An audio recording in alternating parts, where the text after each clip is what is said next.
महामुंबईमध्ये भाजपनं विजयी षटकार मारलेला आहे। मुंबईसह नवी मुंबई, केडीएमसी, उल्हासनगरमध्ये भाजपनं बाजी मारलेली आहे। मीरा भाईंदर, पनवेलमध्ये भाजपनं एक हाती सत्ता आणलेली आहे। मुंबईमध्ये शिवसेनेच्या मदतीनं भाजपचा महापौर बसण्याचा मार्ग आता मोकळा झालेला आहे। इकडे कल्याण डोंबिवली महानगरपालिकेमध्येही महायुतीचाच महापौर बसणार असल्याचं आता स्पष्ट झालेलं आहे। एकंदरीतच MMR मध्ये मुंबई महानगर प्रदेश यामध्ये ज्या 9 महापालिका येतात त्यामधलं हे चित्र आहे। महामुंबईमध्ये भाजपनं हा विजयी षटकार मारलाय। मुंबईसह नवी मुंबई, केडीएमसी, उल्हासनगरमध्ये भाजपनं बाजी मारली आहे, तर मीरा भाईंदर, पनवेलमध्ये भाजपनं एक हाती सत्ता आणलेली आहे। आणि या संदर्भात आणखी सविस्तर चर्चा करूया। आमचे प्रतिनिधी ओम देशमुख सध्या आपल्याबरोबर जोडले गेलेले आहेत। ओम, आपण आत्ताच मुंबई महापालिकेचं सगळं चित्र प्रेक्षकांना दाखवलं कशा प्रकारे निश्चितच हा विजयी गुलाल भाजपनं उधळलेला आहे। मात्र आता प्रश्न असणार आहे तो महापौर पदाचा, यावरही चर्चा करूया आणि एकंदरीतच हे सगळं चित्र कशा रीतीनं पुढे आलेले आपण एकदा सांगूया।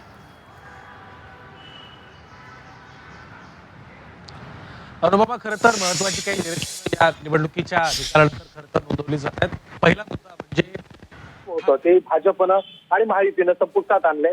एक हाती सत्ता अनेक वर्षांपासून मुंबईमध्ये ठाकरेंची होती, परंतु ठाकरेंच्या समर्थकांना आणि ठाकरेंच्या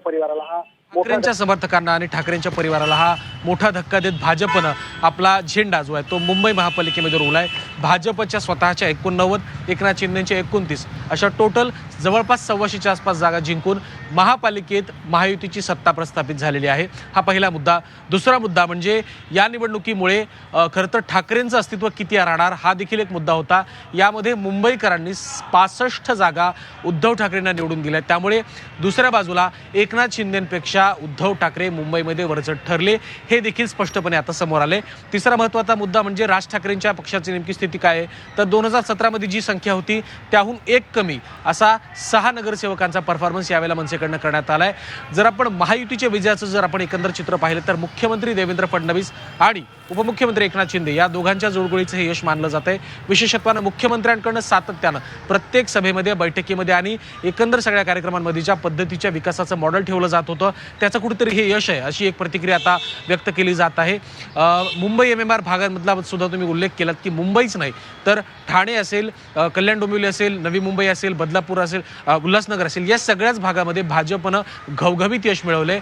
त्यामुळे मुंबई MMR मध्ये मिळवलेलं हे यश केवळ उद्धव ठाकरेंसाठी नाही तर ज्या शिवसेनेचं प्राबल्य MMR मध्ये मानलं जातं त्या एकनाथ शिंदेच्या शिवसेनेसाठी सुद्धा येत्या काळात डोकेदुखी ठरू शकतं। कारण मीरा भाईंदर जो आपण पाहिला तर तिथे प्रताप सरनाईकांच्या विरुद्ध भाजप अशी लढत होती, तिथे भाजपनं घवघवीत यश मिळवलंय। ठाण्यामध्ये सुद्धा माहिती म्हणून जरी सत्ता आली असली तरी सुद्धा भाजपचा परफॉर्मन्स चांगला आहे।